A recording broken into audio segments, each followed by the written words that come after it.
जिस दिन आपका नामखंड हो जाएगा, यहाँ से कनेक्शन कट गया, परमात्मा का पंजा आपसे उठ जाएगा, आपको यही शब्द कड़वे लगने लग जाएंगे। और ये हमारे यहाँ भक्त भी आपको बुरे बुरे दिखाई देंगे, क्योंकि काल प्रवेश कर जाएगा, आपकी बुद्धि को भ्रष्ट कर देता है। आज तक ब्रह्मा विष्णु में इसकी गांठ बांध रखी, इसने चक्कर बांध रखा, समझने नहीं दिया। आपकी क्या औकात, आप इस मालिक की शरण से दूर होकर आप सुखी हो जाओगे। जून का महीना हो और एसी रूम से बाहर निकल कर कोई सुखी हो सकता है? चाहे शराब पी कर चाहे निकले जा बाहर, गली में पड़ा रहो, बेशक वो कहा रहो शराब के नशे में मैं बहुत सुखी हूँ, अब सुखी हूँ, खाक सुखी है, रेत में पड़ा पसीने आए पड़े, झागा रहे मुख में। तो ऐसी दशा उन लोगों की जो भगवान से दूर हटकर इस काल के खेमे में खेल खेल रहे हैं। चाहे वो भक्ति कर रहे हैं, वो भक्ति भी नकली, या संसारिक सुख प्राप्त करने के लिए को प्रयास कर रहे हैं, क्योंकि इस काल की साधना से सुख हो ही नहीं सकता। सुख होगा तो इस परमात्मा की ही रजा से, साधना से होगा। आदरणीय गरीबदास साहिब जी ने प्रैक्टिकल बताया कि अजब नगर में ले गए हमको सतगुरु आने, अजब नगर में ले गए हमको परमेश्वर आने। आन माने आके, अजब नगर में ऐसे अजब कमाल के लोक में लेके गए भगवान मुझे खुद आकर के। और जल के बिंब अगाध गति हम सूते चादर ताड़े, है अजब नगर में ले गए हमको सतगुरु आन। यानी वो सतगुरु भी हैं, वो भगवान भी हैं। जो सतगुरु होता है, सच्चा ज्ञान जो देता है भगवान ही देता है, भगवान ही सच्चा ज्ञान दे सकता है। तो उनको सीधे भगवान मिले थे, सतगुरु कहो चाहे परमेश्वर कहो। अजब नगर में ले गए हमको परमेश्वर आने, आन माने आके। यह हमारी देसी भाषा हरियाणा की लैंग्वेज में लिखा ग्रंथ है। और जल के बिंब अगाध गति वहाँ सूते चादर तान, चादर तान के सोना, यानी कति निश्चिंत हो जाना, बेफिक्र होकर सोना। एक मुहारा है यहाँ देसी कि अच्छा चादर तान के सोए है, सारे काम कर लिए। तो इस तरह कहते हम तो निश्चिंत हो गए कि साधना हमारी सत्य भगवान मिल गए, आंखों सतलोक देख लिया, सत्य साधना करते रहेंगे, गलती हम करें नहीं, हम निश्चिंत हो गए। हमारे अंदर कोई अब शंका नहीं रही कौन भगवान है और क्या उसको प्राप्त करने का मेथड है, वो सब कंप्लीट प्राप्त हो गया, आंखों देखा। तो दास आपको इतना ही दृढ़ करना चाहता है। देखो, माता पिता अपनी बिटिया का विवाह करते हैं तो वो जाकर लड़के वाले का घर भी देखते हैं, उसकी प्रॉपर्टी से भी परिचित होते हैं, अन्य थर्ड पर्सन से भी पूछते हैं। फिर वो आकर घर बताते हैं कि हम जो लड़का देख कर आए हैं उसके ये बिजनेस है, उसके ये व्यापार है, इतनी उसको प्रॉपर्टी है। तो लड़की को कोई डाउट नहीं होता क्योंकि पिता बता रहा है। थर्ड पर्सन कहे तो शायद शंका हो जा। तो इसी प्रकार उस परम पिता ने आके आपको ज्ञान दिया है कि जहाँ तुम जाओगे वहाँ क्या क्या सुख सुविधाएं हैं, तो आपको डाउट नहीं रहना चाहिए। और फिर साथ के साथ अपने गवाह भी तैयार कर रखे। अब लड़की यूँ कह कि मैं जाकर देख कर आऊँगी तो वह भी एक बात है, देखा पिताजी झूठ नहीं बोल रहे।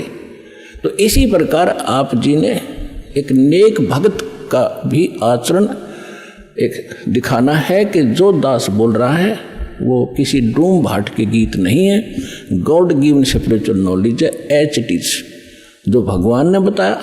और जिन महापुरुषों को भगवान मिले उन्हें जो का तो सेकंड किया, हमारे सदग्रंथ बता रहे। अब आपको श्रीमद् भगवद गीता से परिचित कराया। और विशेषकर हिंदू समाज तो जो भगवान की तरफ में पहले से लगे हैं तो उन्होंने तो गीता का पाठ रोज कर ही रखा तकरीबन। दास एक बार 2003 के अंदर उदयपुर के अंदर सत्संग कर रहे थे, थोड़ी सी संगत होती थी और हमारे पास एक प्रोजेक्टर सिस्टम हमने किया था और टीवी पर दास दिखा रहा था, बता रहा था। एक बहन सुन रही थी, उसमें प्रोजेक्टर सिस्टम नहीं था, केवल टीवी ही पर हम दिखा रहे थे। टीवी पर थोड़ी बहुत दूर दिखा करते, थोड़े आदमी बैठा करते। उसके तुरंत बाद हमने प्रोजेक्टर ले लिया था भक्तों ने। तो सत्संग कर रहा था, उसमें बताया सारा कुछ। गीता को दिखाया। फिर मैं नीचे आकर एक चारपाई डली थी उस पर बैठ गया। 10-20 भगत, कुछ शंका समाधान वाले, कुछ दीक्षा के इच्छुक आकर बैठ के। तो एक बहन कहने लगी, जी मैं तो व्रत करती हूँ, शुक्रवार का मैं छोड़ूंगी नहीं। मैंने कहा बहन आप गीता को मानते हो? कहा गीता डेली पढ़ती हूँ।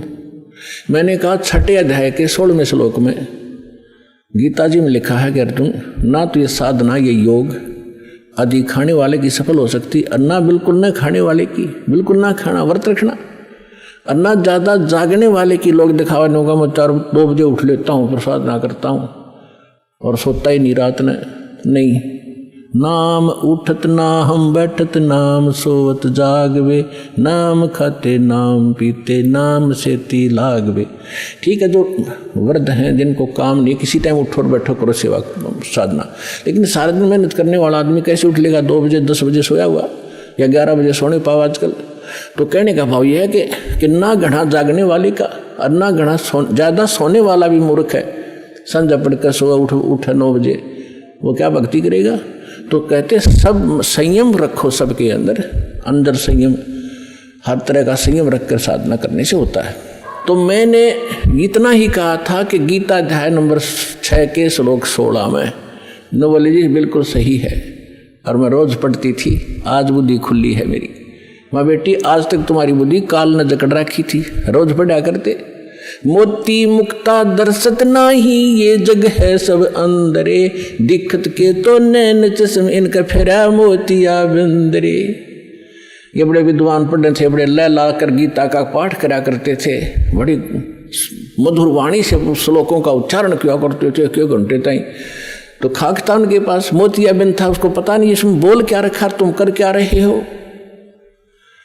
तो आज दास तो बता रहा है कि बुद्धिमान भक्त हैं और इन्होंने गीता और इनको खूब पढ़ा हुआ है, और परमात्मा की शरण में आने से आपकी बुद्धि ओपन हो जाती है, काल का प्रेशर प्रभाव हट जाता है, आप खूब आसानी से सोच लेते हो और समझ सकते हो।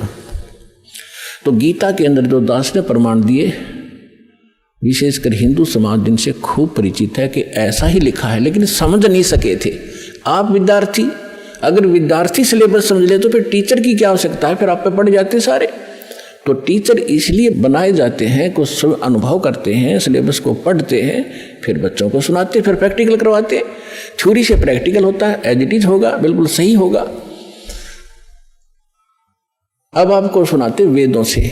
वैसे वेद, चारों वेदों का सारा श्रीमद् भगवद गीता है, लेकिन इस मन के अंदर ज़्यादा ही अड़ंगा भर दिया इन अज्ञानियों ने, तो वेद भी पैरेलल साथ लेने पड़ेंगे हमें।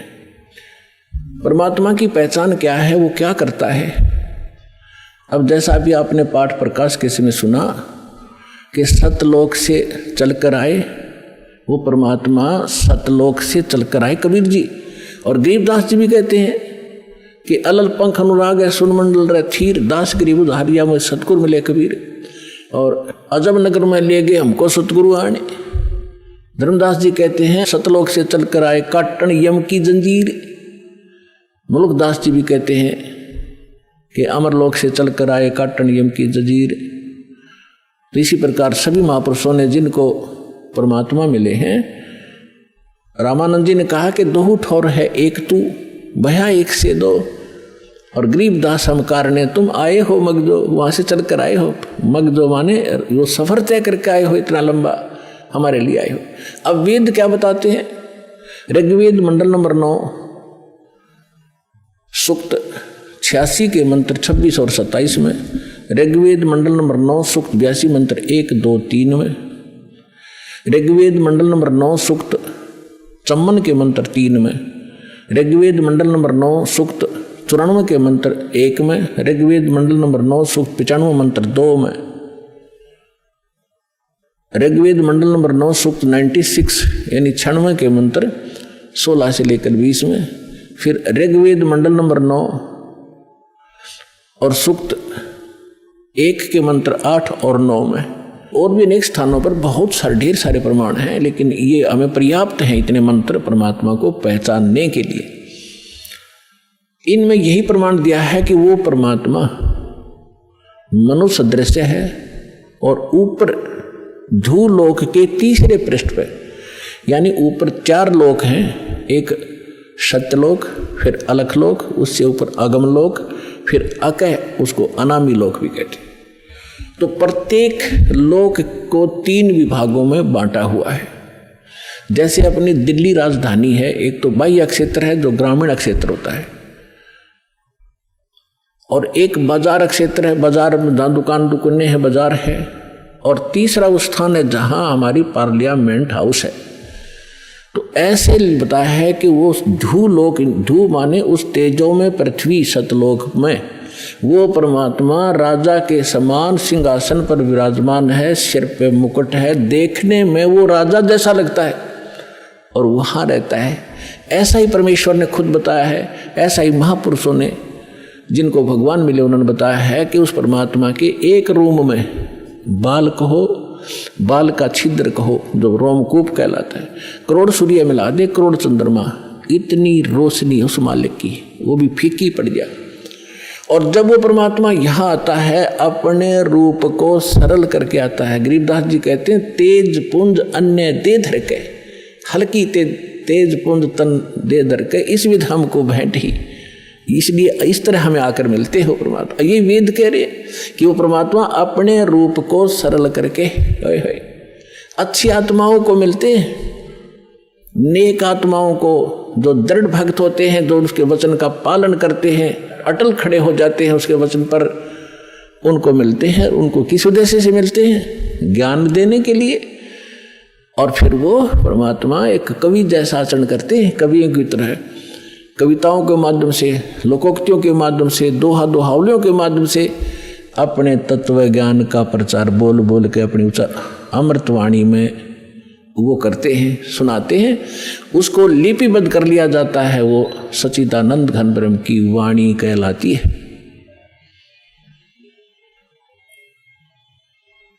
अब ये तो वेदों ने बताया, उसमें स्पष्ट बताया कि परमात्मा कबीर देव है, उसका नाम कबीर साहब है। कबीर देव माने परमेश्वर, भगवान, अल्लाह, खुदा, गॉड साहब। अब यही परमात्मा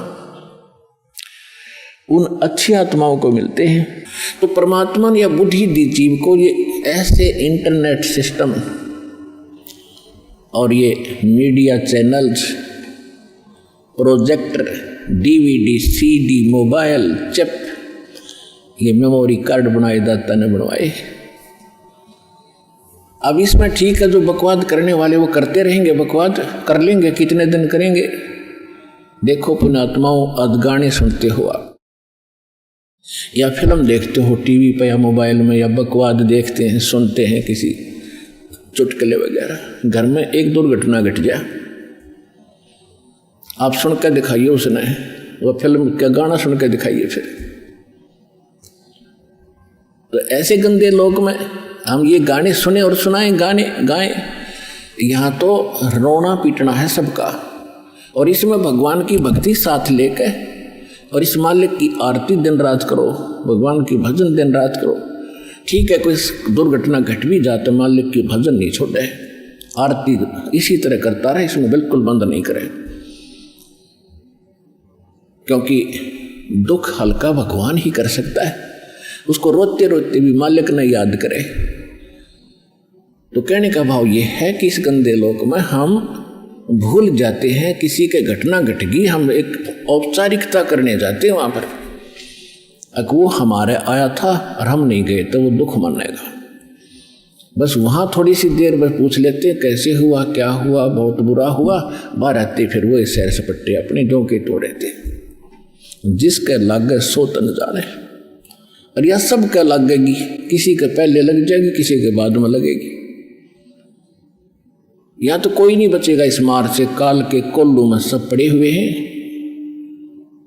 और एक दिन इसके पाठ के नीचे आपने आना पड़ेगा। परमात्मा कहते हैं चलती चक्की देख के और दिया कबीरा रो, और 2 पाटन के बीच में साबत बचा ना कोई।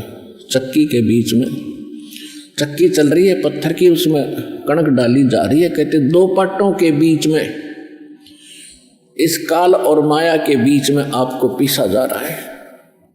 इसमें साबित कोई नहीं बचेगा। फिर कहते हैं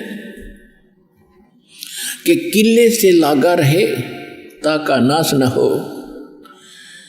हमने देखा कि हमारी माताएं हाथ से चक्की पीसा करती थी और उसमें एक किला होता था। किला बीच में एक ऐसे दोनों पाटों के बीच में सेंटर में पाट होते गोल गोल चक्कर पत्थर के, उसमें एक तो डंडा सा लगा होता था उसको घुमाने के लिए, एक उनके सेंटर में एक सुराख सा होता था, उसमें एक लकड़ की ऐसे गोल सी लंबी लंबी सी एक लगी हुई थी गुटका सा, और उसके चारों तरफ उसके खाली स्थान होता था, उसको किला बोलते थे।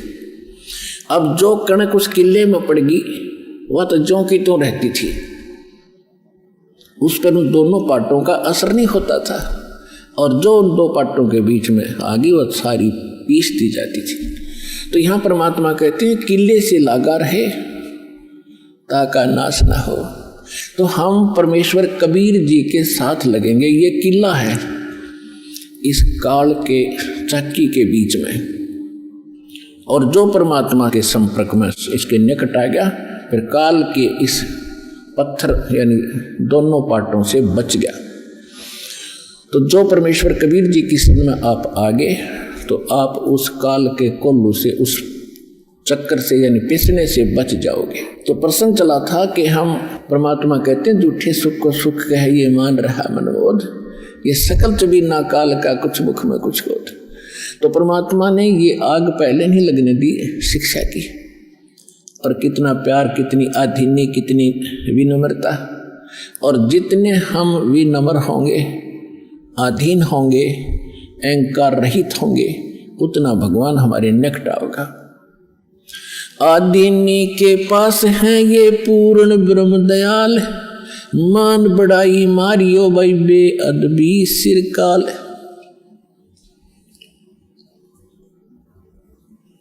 अब जितने हम विनम्र रहेंगे परमात्मा उतना ही साथ देगा।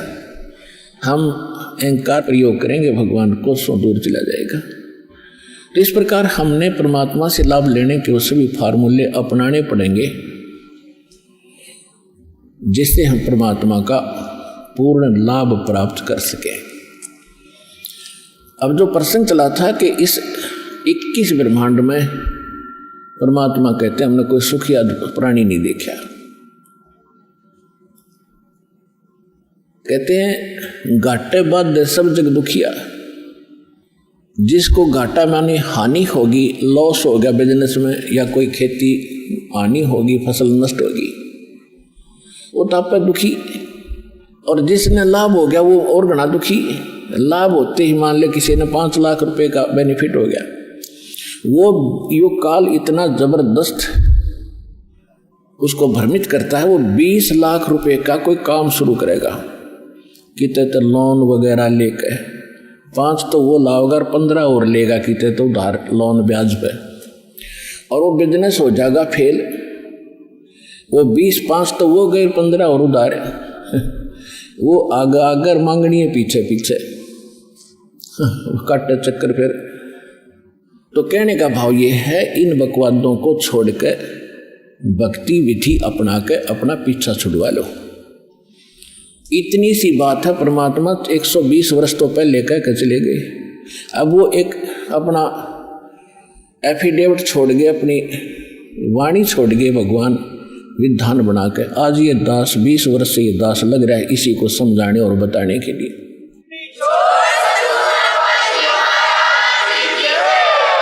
और जब तक हम इस विधि को नहीं अपनाएंगे ना तो यहाँ सुखी हो सकते, और भविष्य तो भूल जाओ, सुख स्वप्न में भी नहीं होगा। जब परमात्मा की सही विधि, सही भक्ति और उसकी मर्यादा पर हम चलेंगे, हम यहाँ भी सुखी होंगे।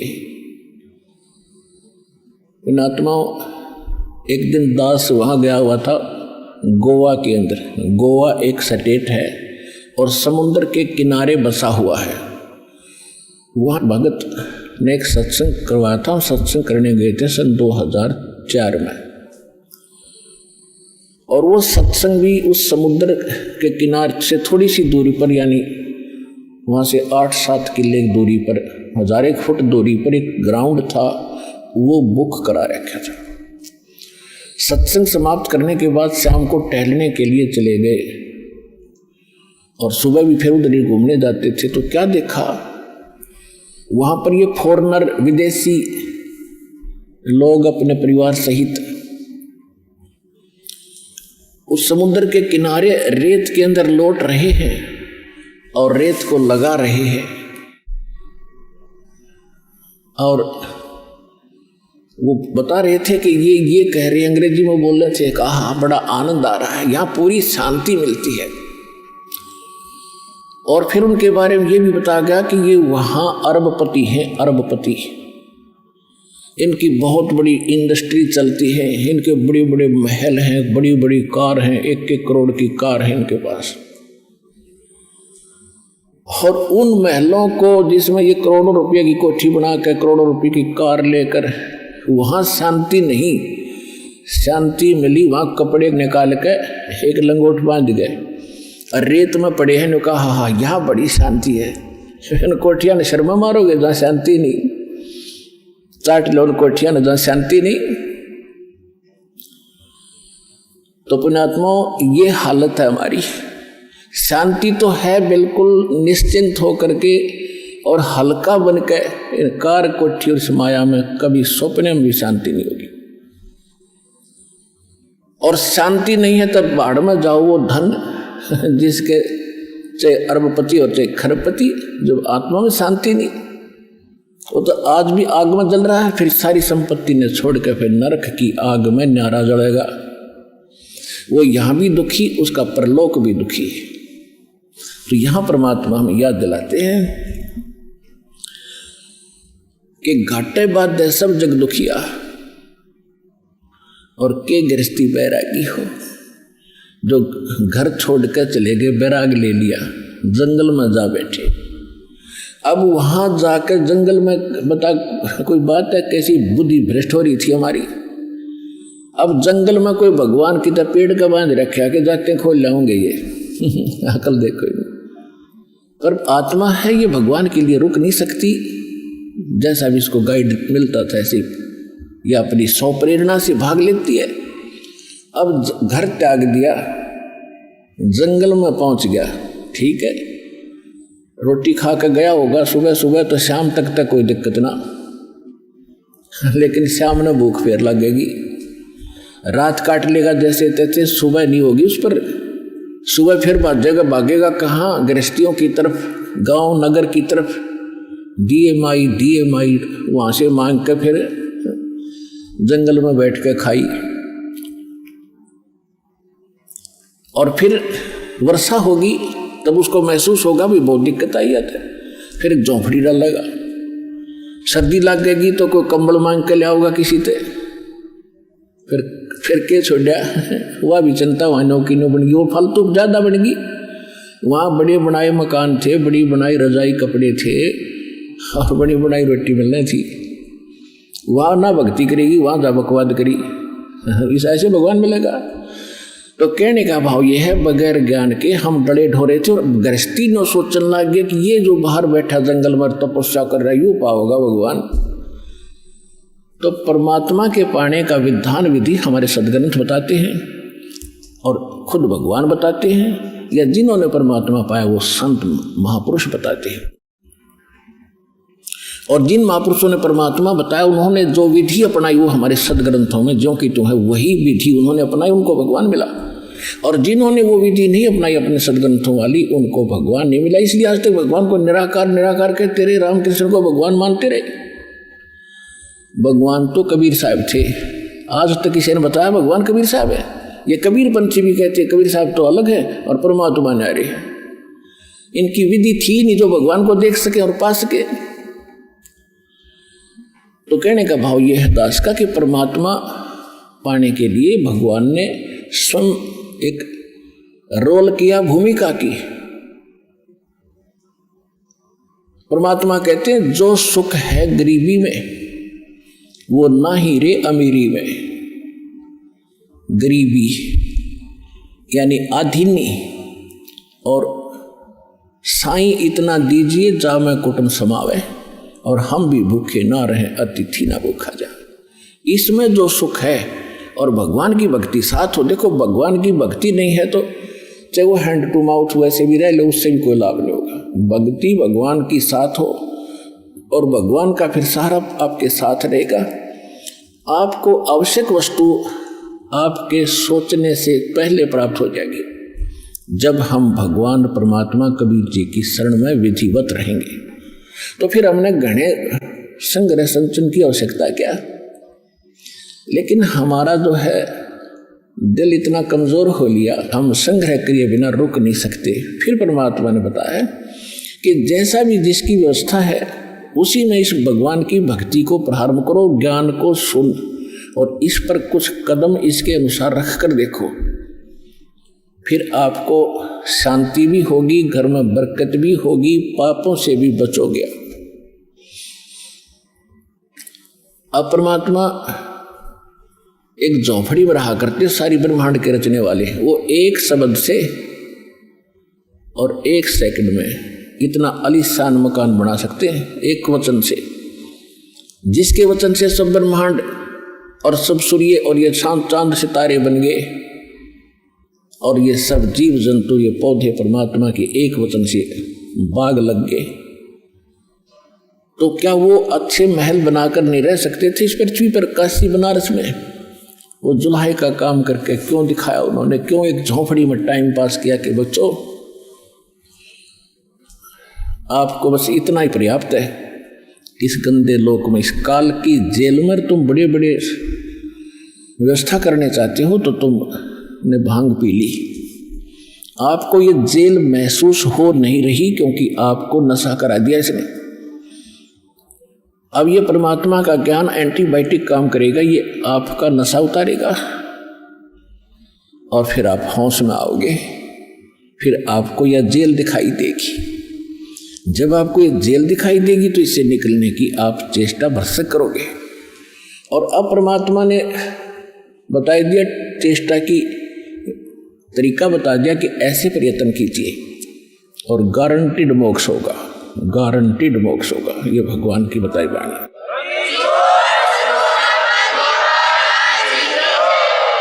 एक लाला जी था, सेठ धनी, उसने अपने मुनीमों से एक दिन अपनी टोटल संपत्ति का, सारी संपत्ति का टोटल करवाया कि कितनी संपत्ति होगी। उन्होंने बताया जी इतनी होगी, मेरी कितनी पीढ़ी इससे निर्वाह कर सकती है।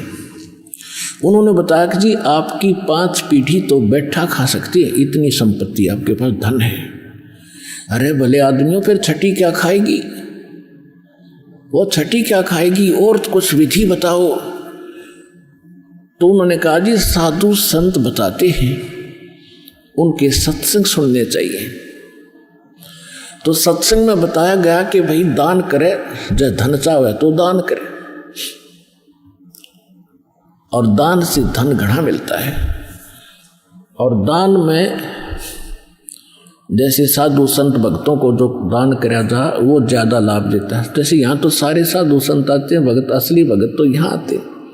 फिर भी जो भी जैसा मालिक के नाम पर कहीं के जंगलों में झोपड़ियों में बैठे थे साधु भक्त, तो पिछले संस्कारी होते, पिछले पुण्य उनको प्रेरित करते हैं, तो वो कहीं ना कहीं बैठ कर राम राम करते ही रहते हैं।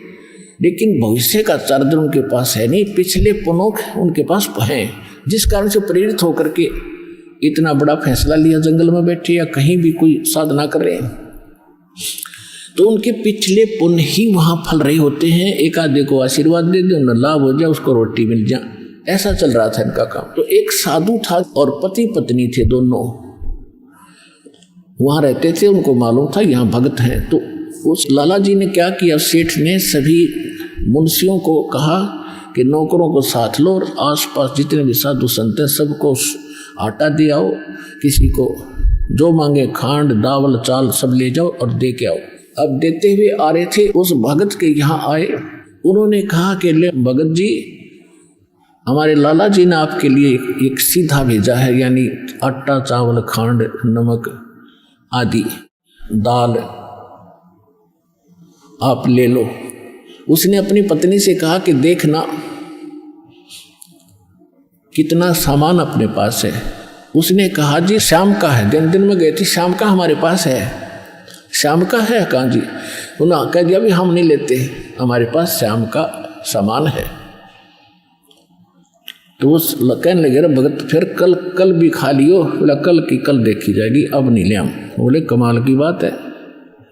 उन्होंने नहीं लिया तो वापस लेकर आ गए। वो सेठ ने पूछा तुम दे के क्यों नहीं आए? वो एक और वहाँ भी था, उसने गिन रखे थे, सारे गिनवा रखे थे। उसने कहा जी उन्होंने ये नहीं लिया। क्यों नहीं लिया? उसने ये कहा कि शाम का तो है, सुबह का भगवान और देगा, आप देगा, हम टेंशन नहीं लिया करते।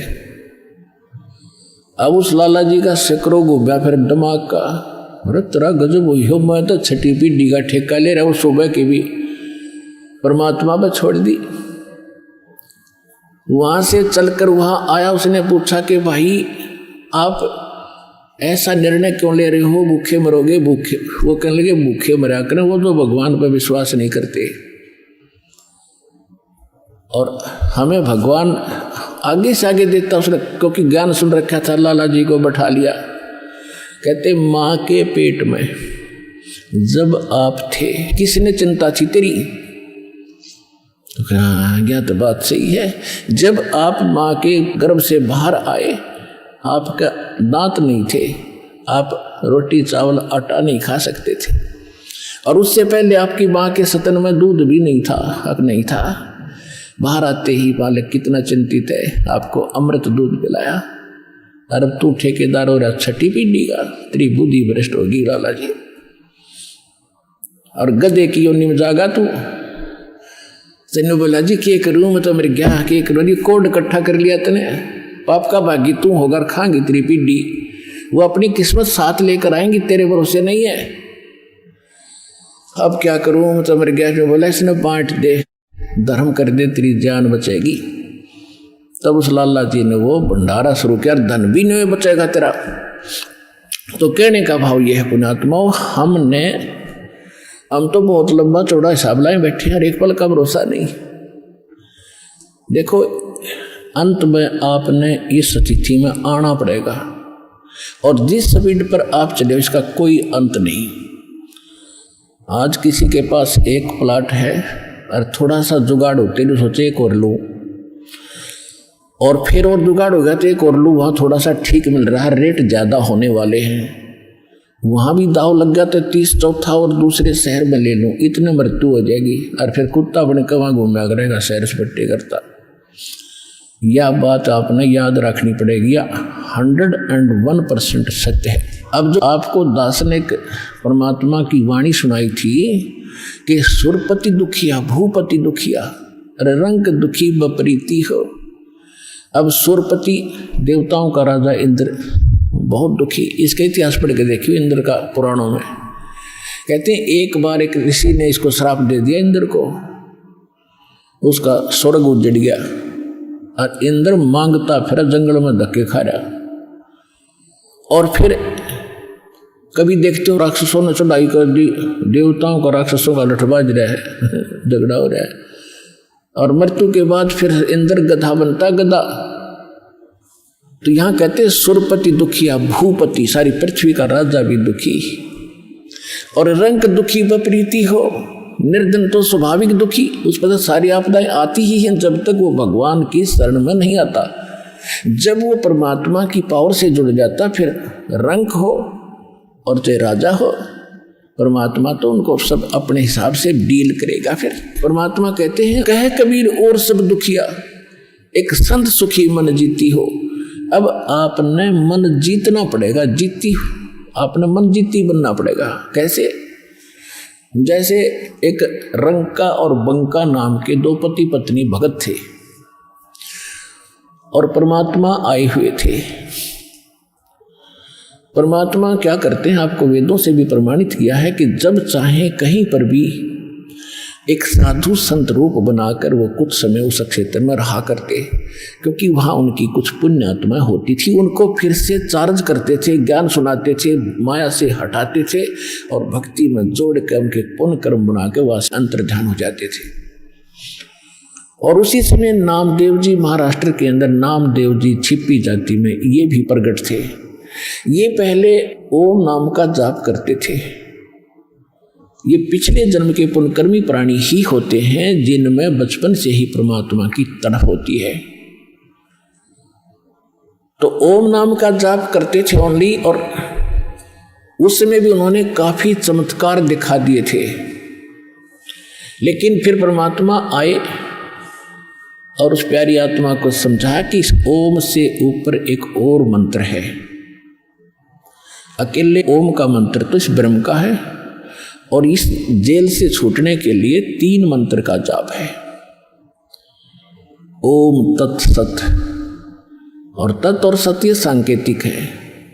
अब नामदेव जी को काफी मालिक ने समझाया, तब उनकी समझ में आई।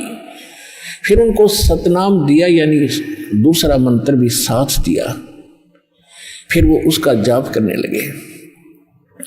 अब गरीबदास साहिब जी ने बताया कि नम छिपा ओम तारी, पहले केवल ओम में लौ लगा रखी थी, ओम में लगन थी और कोई जाप नहीं करता था। और पीछे सोहम भेद विचारी, बाद में उन्हें सोहम का ज्ञान हुआ। और सार शब्द इन दोनों से ऊपर है, सोहम ऊपर और है, सत्सुकृत एक नाम गरीबदास जी ने अपनी वाणी में लिखा है। कहते नामा छिपा ओम तारी, पीछे सोहम भेद विचारी, और सार शब्द पाया जद लोई, आवागमन बहुर डावे। तब नामदेव जी का कल्याण हुआ। जब परमात्मा आए हुए थे उनको सार नाम दिया नहीं था, मालिक समझाया करते थे, सतनाम प्राप्त था। लेकिन पिछले संस्कार इतने प्रबल थे। एक दिन नामदेव जी जा रहे थे कहीं से, और साथ में रास्ते में एक मंदिर था। मंदिर में ब्राह्मण लोग अपनी आरती उतार रहे थे, और आरती उतार रहे थे, बड़ी लय से गा रहे थे। नामदेव जी के भी वो परमात्मा की आरती का धुन लगी। वो तो घंटियां बजा रहे थे, कोई ऐसे झालर पीट रहा था, लगा रहा था, और उसने अपनी दोनों जूती निकाल ली। जूती होती थी, दोनों निकाल ली, उनको ऐसे बजाते हुए, और वो आरती गाते हुए ब्राह्मणों के बीच में घुस गए भगवान के दर्शनार्थ मंदिर में। अब पंडितों ने देखा कि ये छोटी जाति का हाथों में जूते लेकर आ गया हमारे बीच में, इसने तो भ्रष्ट कर दिया भगवान के मंदिर को। और वो धुन में लगे हुए थे, उनको धक्का में जावा नहीं, वो अपने मंडरे उसको पकड़ कर जबरदस्ती घसीट के और मंदिर के पीछे पटक दिया। वो वहां पड़े पड़े भी ऐसे आरती गा रहे और जूतियों से पीट रहे। परमात्मा ने वो मंदिर का मुख नामदेव की तरफ कर दिया। पंडित जी पिछली साइड में पिटे झालर पीछे न खड़े।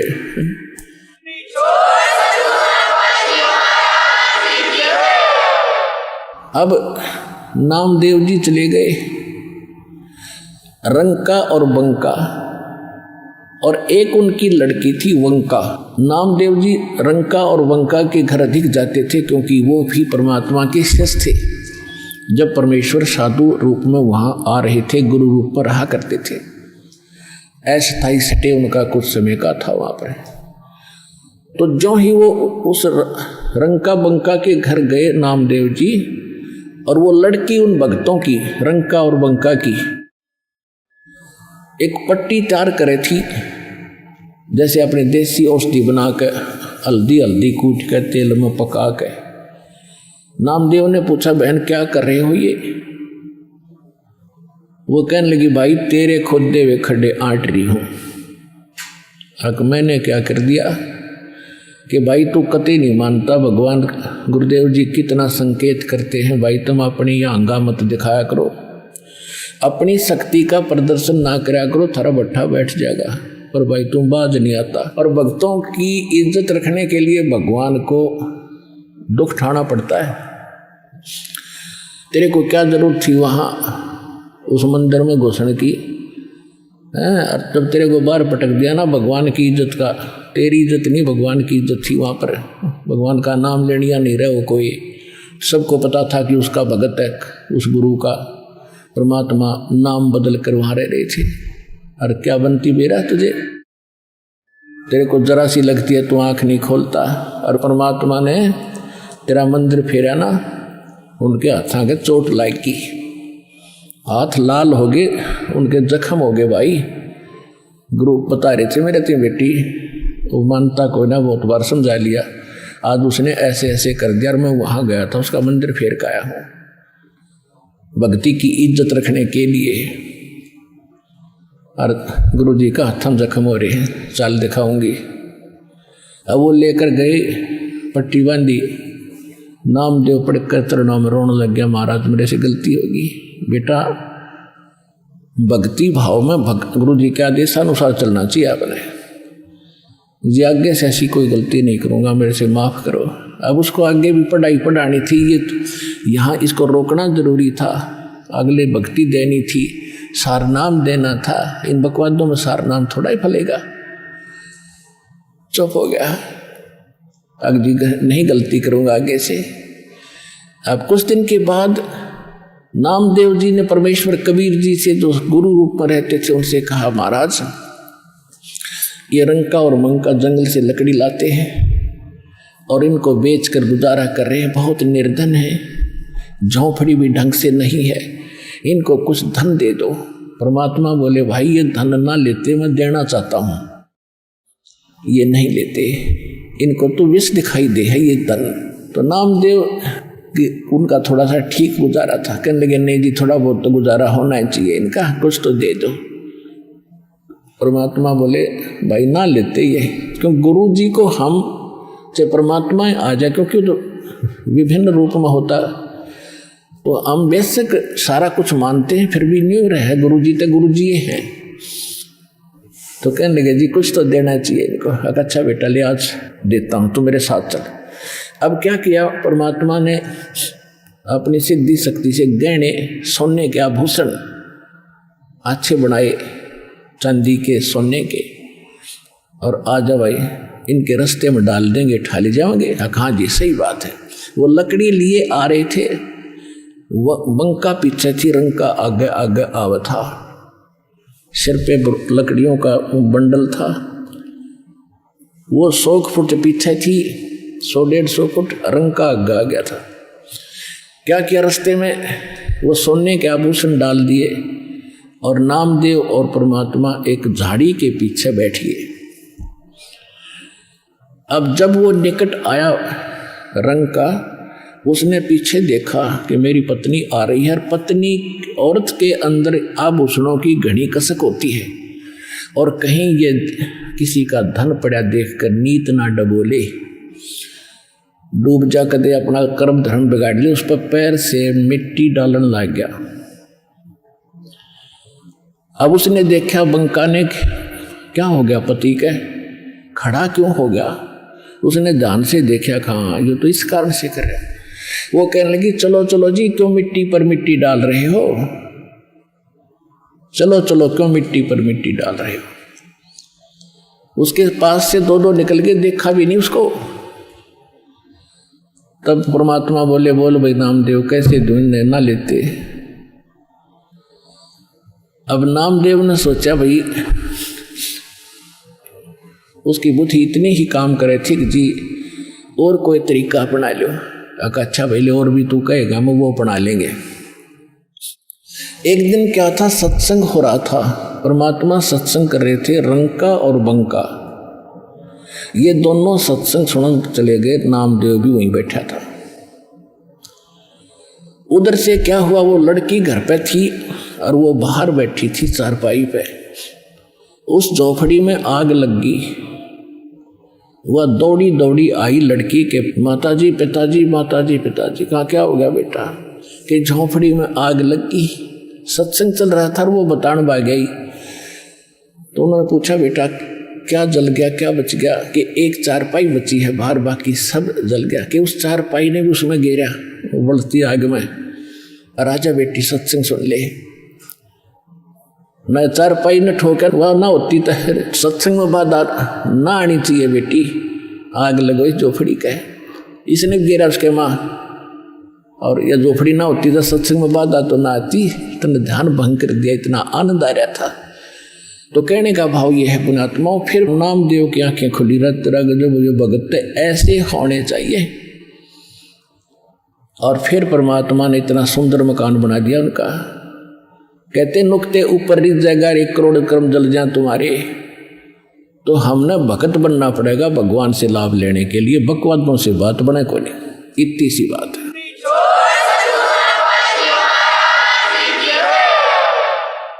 साईं इतना दीजियो जामे कुटुंब समावे, हम भी भूखे ना रहे अतिथि ने भूख जाए। अपने आत्माओं, आप तो बालक हो, परमात्मा के जो प्रयत्न थे आज से सन 1398 से सन 1518 तक 120 वर्ष तक, ये दास उनमें से गुजरा है अब वर्तमान में। और दास को तो 20 वर्ष ही हुए हैं। 20 वर्ष में कितना संघर्ष देख लिया इस सच्चे ज्ञान को आप तक पहुंचाने के लिए। 21 महीने जेल भी रहना पड़ा निर्दोष को। झूठे लोगों ने अफवाहें फैलाकर, झूठे मुकदमे बनवा के मेरे साथ आपके 30, 40, 50, 60 भक्तों को भी यातना भुगतनी पड़ी आपके लिए, ताकि आप तक ये ज्ञान किसी तरह पहुंचे। और फिर भी गांव गांव में, नगर नगर में जो दास ने प्रचार किया, वहाँ कितना संघर्ष और कितनी यातनाएं झेलनी पड़ी। 20 वर्ष से मैं परिचित हूँ, और जो 120 वर्ष रहे उनके साथ के हुआ था। आपके लिए भटक रहे हैं, वो आपके पिता हैं।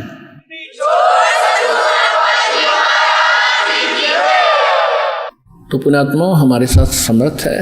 हमारा उद्देश्य किसी का बुरा करना नहीं है, स्वप्न में भी नहीं सोचते हम किसी का बुरा। हम तो विश्व कल्याण का उद्देश्य लेकर इस मार्ग पर कदम रखा दास ने मालिक के सहयोग से।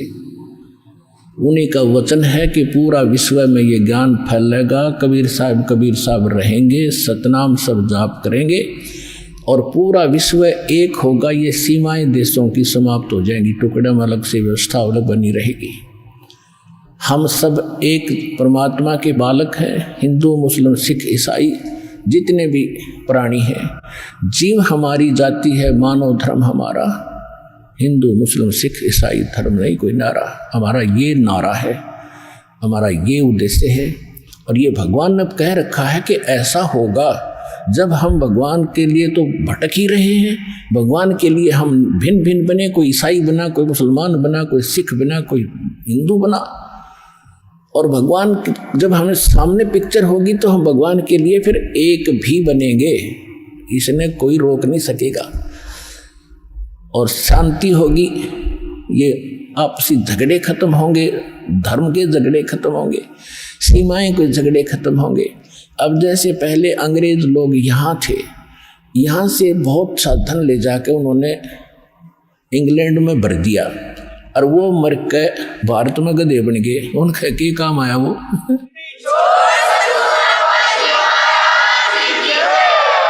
तो उन मूर्खा के काम आया वो? कर्म बिगाड़ गए। तो यह आँख, ये अंधेरा हटेगा आपका। पूरी पृथ्वी अपनी है, सभी भाई बहन भगवान के बच्चे हैं, अपने हैं, इसमें कोई पराया नहीं है। हम एक दूसरे को दुखी करके, किसी को सता के, वचन कर्म और किसी भी ताकत से हम दोषी बनते हैं। हमें तो वचन कर्म से और तन मन धन से सबको सुखी करने की चेष्टा करनी चाहिए। कबीर साहब का विधान है, ऐसी बानी बोलिए मन का आपा खोए, और उनको भी शीतल करें, आप भी शीतल होए। तो इस प्रकार के फार्मूले अपना अपना के इस भक्ति मार्ग को सफल करना पड़ेगा, और कोई इसका तरीका नहीं है। पुण्यात्माओं, परमात्मा हमें क्या गाइडलाइन देते हैं? नाम सुमर ले सुकर्म कर ले, कौन जाने कल की खबर नहीं पल की। नाम सुमर ले सुकर्म कर ले, कौन जाने कल की खबर नहीं पल की। बहुत से उदाहरण आपके सामने हैं। एक आंध्र प्रदेश का मुख्यमंत्री हेलीकॉप्टर से दूसरे स्थान पर अपना जलसा करने के लिए, मीटिंग करने के लिए रवाना हुआ। उसकी स्वागत में, उसके आगमन के स्वागत में उसके जो कर्मचारी, अधिकारी और उसके साथी उसे लाभ लेने के चक्कर में कि इधर खुदा मान रखा था हमने, उसके लिए फूलों के हार लिए खड़े, उसके लिए बड़ी बड़ी स्टेज लगा रखी और खाने के लिए व्यवस्था कर रखी। हेलीकॉप्टर क्रैश हो गया और जंगल में गिर गया। 3 दिन तक उसकी लाश नहीं मिली। और वहाँ से उड़ा जब उसने पता नहीं के वो ला रखी थी, ये करूँगा, वहाँ ऐसे कर दूंगा, उसको ऐसे कर दूंगा, उसको ऐसे फांसी दे दूंगा, उसको ऐसे लाभ दे दूंगा। और आगे की बनेगी फिर पीछे तू पशुआ की जे गद्दा बैल बनाई, ये 56 भोग कहाँ मन भोरे है कित कुरनी चरने जाई। एक पोलैंड देश का पूरा मंत्रिमंडल जिसमें 96 मंत्री और प्रधानमंत्री साथ थे, 95 व्यक्ति थे, और किसी का शोक व्यक्त करना थे, कोई नेता मर गया था। एक के जहाज में सारे बैठ गए और उस समय क्रैश हो गया, दुर्घटनाग्रस्त हो गया, सारे मर गए 1 सेकंड में। खा कहिए और बाकी बचे हुए फिर प्रधानमंत्री तैयार हो गया, खा मैं कर दूंगा, कला तोड़ दूंगा। तो बिना ज्ञान के नू डले ढोरे भाई, इससे बचना पड़ेगा, भगवान जपना पड़ेगा और मन को जीतना पड़ेगा इस ज्ञान के आधार से, तब सुखी और परलोक प्राप्ति होगी।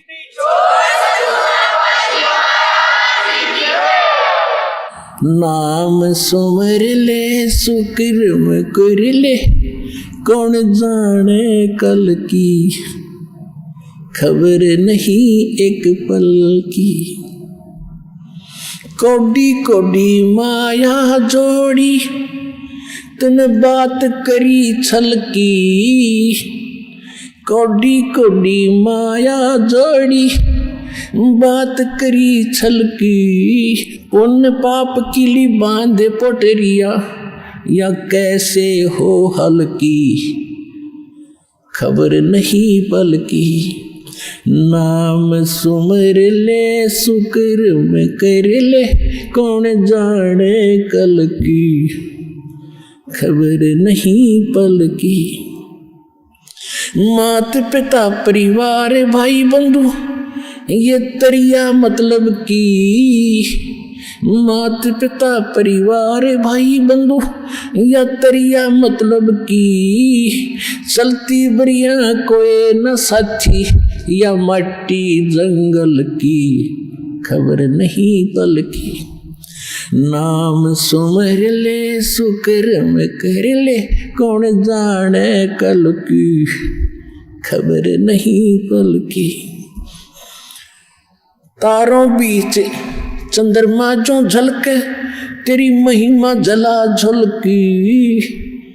जैसे कोई नेता बन गया है, कोई अधिकारी कर्मचारी, कोई इंजीनियर, डॉक्टर, जज और कोई मंत्री प्रधानमंत्री बना हुआ है, आज कहते हैं आप ऐसे चमक रहे हो इन अन्य नागरिकों में जैसे चंद्रमा तारों के बीच में शोभा पाता है। और यदि आप जी ने भक्ति नहीं करी तो क्या होगा। तारों बीच चंद्रमा जो झलके, तेरी महिमा झला झलकी। फिर बने कुकरा बिस्टा खावे, बने कुकरा बिस्टा खावे, अब बात कर बल की, खबर नहीं पल की।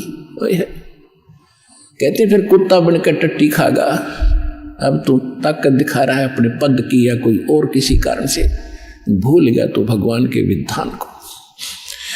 तारों बीच चंद्रमा जो झलके, तेरी महिमा झला झलकी। बने कुकरा बिस्टा खावे, अब बात कर बल की, खबर नहीं पल की। नाम सुमर ले सुकृम कर ले, कौन जाने कल की, खबर नहीं पल की। नाम सुमर ले सुकृम कर ले, कौन जाने कल की, खबर नहीं पल की। ये संसार रहन का सपना, जैसे ओस बूंद जल की। ये संसार रहन का सपना, जैसे ओस बूंद जल की। सतनाम बिन सब है साधना, सतनाम बिन सब है साधना। या गारा दल दल की, खबर नहीं पल की। नाम सुमर ले शुक्र में कर ले, कौन जाने कल की खबर नहीं पल की। एक समय एक भक्त बता रहा था कि जब मैं रिक्शा चालक था, अब रिक्शा चालक ने नूर है कि कार हो, जब आनंद हो, मेरे पास कार होती तो बस पता नहीं कितनी कमाई करता, ठाठ से रहता। जब मेरे पास से कार निकलती और मैं रिक्शा चला रहा होता तो कार घनी याद आया करती। एक दिन सपने में मुझे कार मिल गई,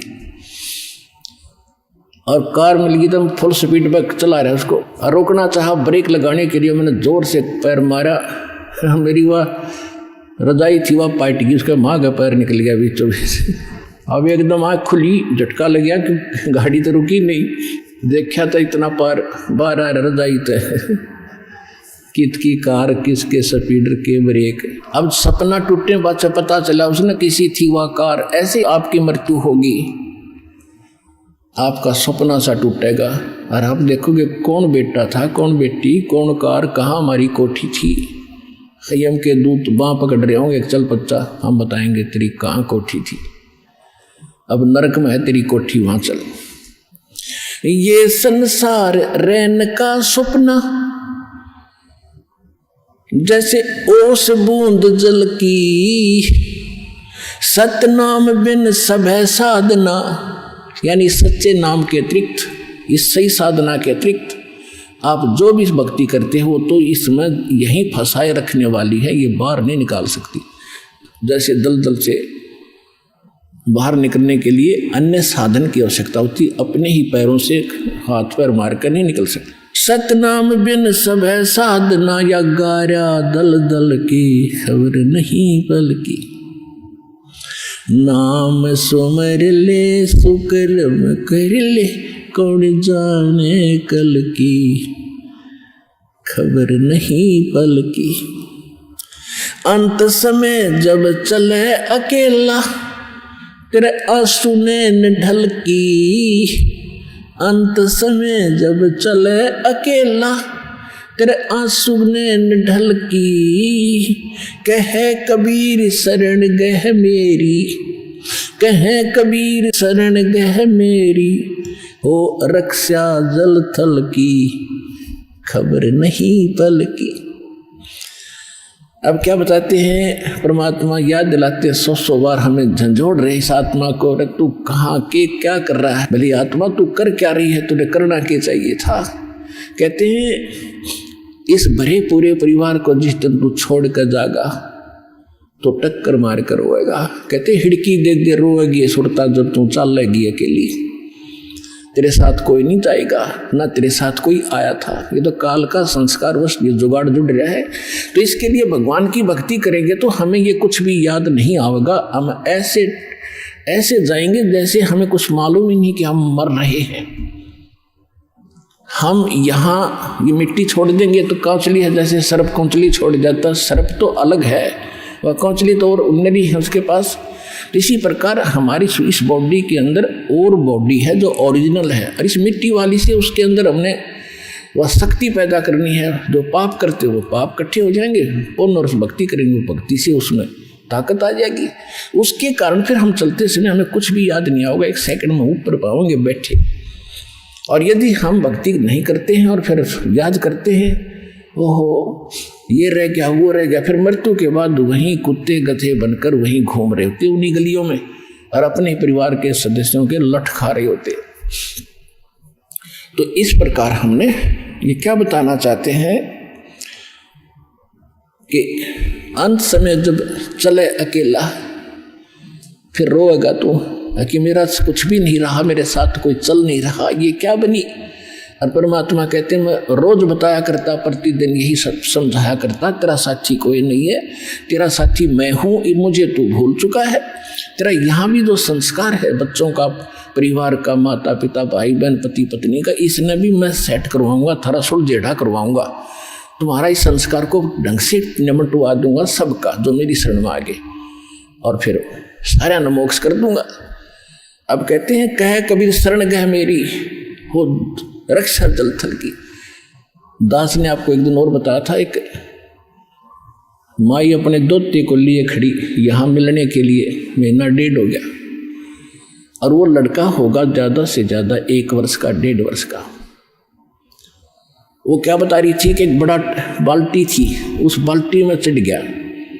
नो मतलब बच्चा चढ़ता चढ़ता भरी थी पानी बाल्टी की, मुँह दे मुँह गिर गया।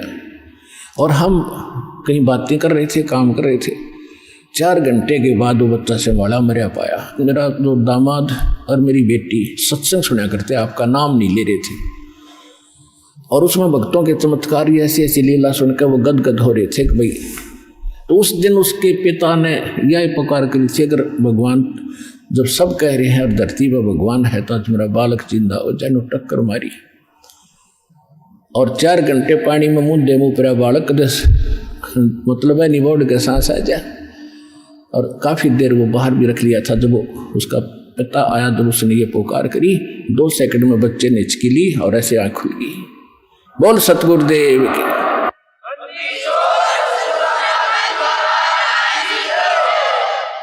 फिर डॉक्टर के पास ले गए, हिसार बता रहे थे। उसके बाद वो मिले नहीं हमें।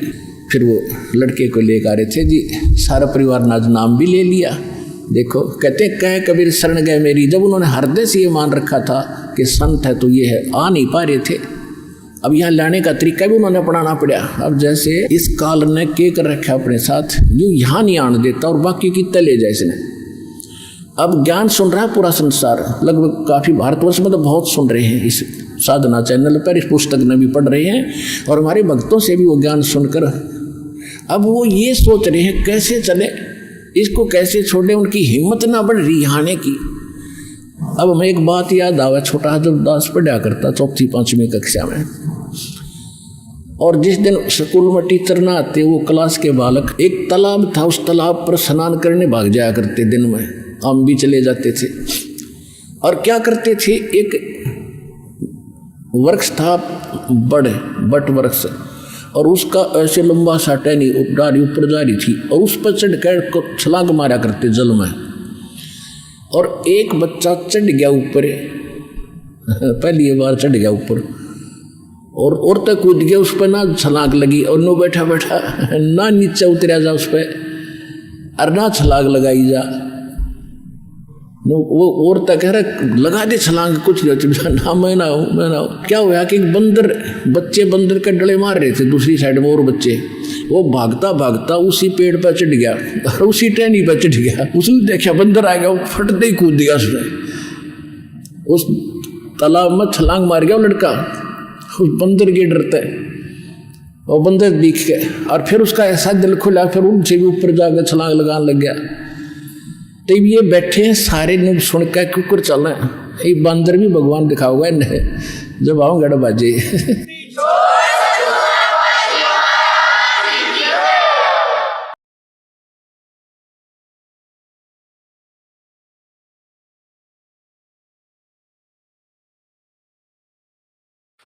संत रामपाल जी महाराज जी से नाम दीक्षा लेने के लिए इन नंबरों पर कॉल करें।